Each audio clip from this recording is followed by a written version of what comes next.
Mayong hapon mga kaangkada, no? Dahil sa ito ang munisipyo sa Tubod. Ako si Ronel, DJ Idol Pipito. Nining higayon na atong hinabi ang ato ang election officer 3 nga si Attorney Hammer Basser. Attorney, mayong hapon kaniya. Una kami attorney, nagpasalamat kami sa media team sa imong paghatag ka na mo karon higayon nga mukhang interview no kabayan ning sigabot nato karon nga PI. Natay mga pipila ka mga pangutana angay tumasayaran sa itong mga katawan diri sa tuwang lungsod sa Tubod. Attorney, ako ang unang pangutana kanimo no. Kumusta naman ang atong dagan sa eleksyon paabot nga karong Mayo 12, 2025? Una sa tanan no, nagpasalamat ko nga diin na miabot mo sa akong opisina aron nga mukuha og mga informasyon kung unsay mga development na itungod sa atong umabot na eleksyon sa May 12, 2025 diri sa munisipyo sa Tubod. So una sa tanan ang atong mahatag ninyo nga informasyon ang mga election stakeholders like the Philippine National Police, the Armed Forces of the Philippines, particularly the Philippine Army, the Philippine Coast Guard, the Bureau of Fire Protection, the DepEd, no? Uban nga concerned na stakeholders, kanunay kaming nag-meeting sa tumong nga din na mapahapsay nato ang eleksyon. Tanan nga angay nga mapreparar mabuhat. Gali kaganina mabay pag-umana mo og EDCC meeting sa atong Chief of Police ug ang atong commanding officer sa 5th Mechanized Company, si Captain Pagdato, ug i-update nila ang atong sino ug wala sila inahatag nga impormasyon nga diin na posible mga maka-disrupt sa atong peace and order sa atong umabot na piniliyay. Nakahimo po kami final coordinating conference kaganina.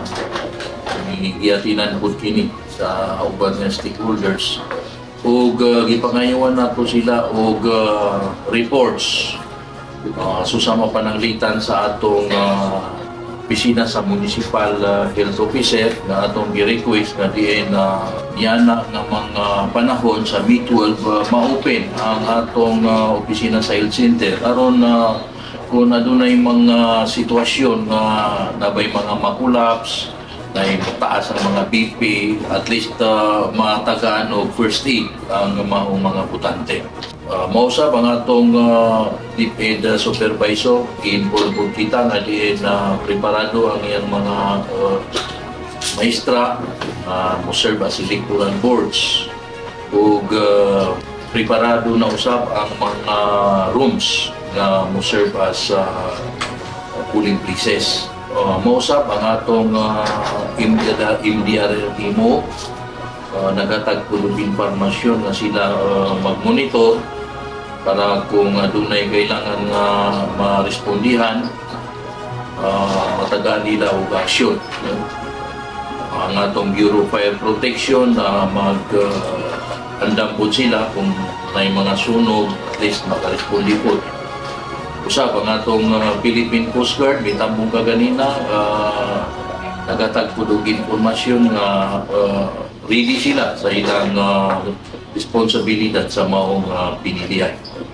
Usap ang atong PPCRB, mao atong Accredited Citizens Arm, miyatag po ng informasyon na diin mo serve sila sa maong eleksyon, pinagi sa paghatag, pagmugna, pag-establisan nila og voters assistance list na mga mag-inform sa atong mga butante para malukit nila ug asa sila bubutar na polling places. So attorney no, unsa man atong pagpangandam no sa pumili ilabi na sa mga lugar doon lagmit adunay kapulian sa signal kuryente o seguridad sa adlaw sa pinilian. Ang atong sistema na verify no, sa atong Iwan Company ang mga signal sa mga polling center. So gatong mga areas na medyo hinayang signal o wala ba'y signal, ato na nang inform ang taas. Pero doon na sila response nga kining dili na sila makapadala o gatong medyo kusog-kusog na transmission device gumikan kay apikin ang oras. Pero kung sakaling may failure, no, dunay mga failure of transmission, ang atong electoral board nasayod niya na they have to retransmit, no, asa nga server sa pito ka server o walay makadawat.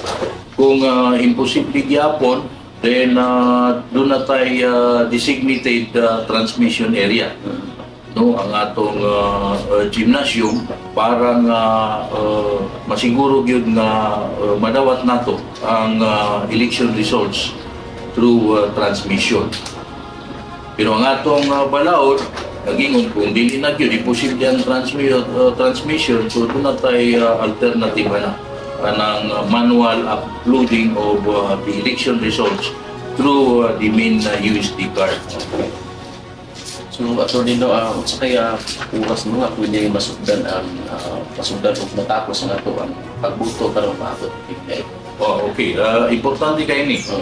Ang atong eleksyon, duha ang identified na oras. Doon na tayo regular voting hours, nga mo start na siya alas 7 sa buntag o matapos alas 7 sa kagabiyon. Doon na po tayo early voting hours, nga mo start siya alas 5 sa sayo sa kabuntagon o matapos sa alas 7.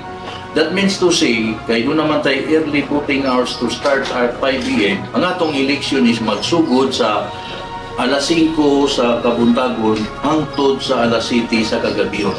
Kaya naman may mensahe na to sa publiko, no? Particularmente sa itong mga eleksyon na bumubuto para maabot O ang akong mensahe no, sa itong katawan, kini kay ang eleksyon diatag na hatag ni as katungod nato nga naipatik diya sa atong Batagang Balao, that is the exercise of right to suffrage. Pinaka-importante nga diin exercise nila ning katungod sa pagpili kung kinsay gusto nilang mahimo nga sulugon, no, mudala sa atong rinda sa pagagamanan sa atong munisipyo aron sila'y mangita sa katumanan sa atong mga damgo o pangandoy diya sa atong munisipyo. So pinaka-importante nga exercise na to ang atong katungod para dili masayang ang maong katungod nga gihatag nato. Ikaduha nga gusto na ko nga kining ang pinaka-importante nga ang mapili nila kung unsa gyud diktar, no? Diktar sa ilang kasing-kasing, ituwa nila nga mo'y makatag og mayong pagserbisyo sa katawhan, pagdumala sa atong lungsod, ug dili sila mubutar pinagi sa kining madala sila gumikan sa kining pagpanghatag og bayad, no, bugti, no, bayad bugti sa ilang pagbutat. Kung aduna may imong pagpanghatag, no? So mo na pinaka-importante yun.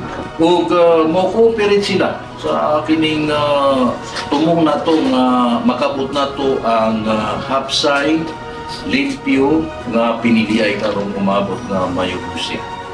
Attorney, unsa daw tong oras nga 5 to 7 o katong 7 onwards? Okay.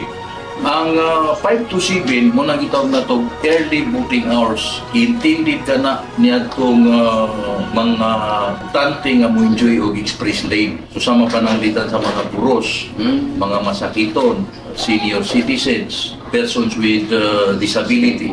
So intended na sila ang gitagaan gyud ng 5 to 7 early voting hours. Katong 7 na po pa sa buntag padulong sa 7 sa kagabion, amo nang regular voting hours, so sagol.